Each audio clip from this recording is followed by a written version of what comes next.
Cataplexy is a sudden and brief loss of muscle tone, typically triggered by strong emotions such as laughter, excitement, anger, or surprise.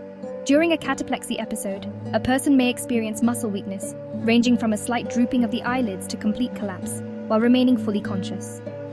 The condition is most commonly associated with narcolepsy, a sleep disorder that affects the brain's ability to regulate sleep-wake cycles. How cataplexy works. Strong emotions trigger the brain to suddenly shut off muscle control. Depending on the severity, cataplexy can cause slight muscle weakness, like dropping objects or slurred speech, or more significant effects like complete muscle paralysis, leading to the person collapsing. Unlike fainting, people remain fully aware of their surroundings during cataplexy episodes. They can hear and see, but their body may not respond. The episodes typically last from a few seconds to a couple of minutes and usually resolve on their own. Why it happens.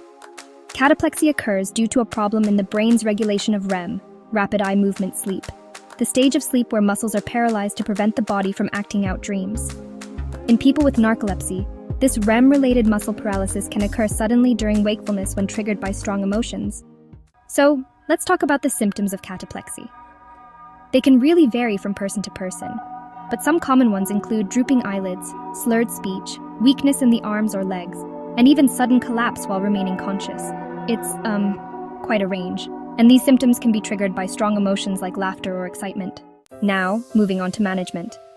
While there is no cure for cataplexy, it can be managed through lifestyle changes, such as managing stress and maintaining regular sleep routines.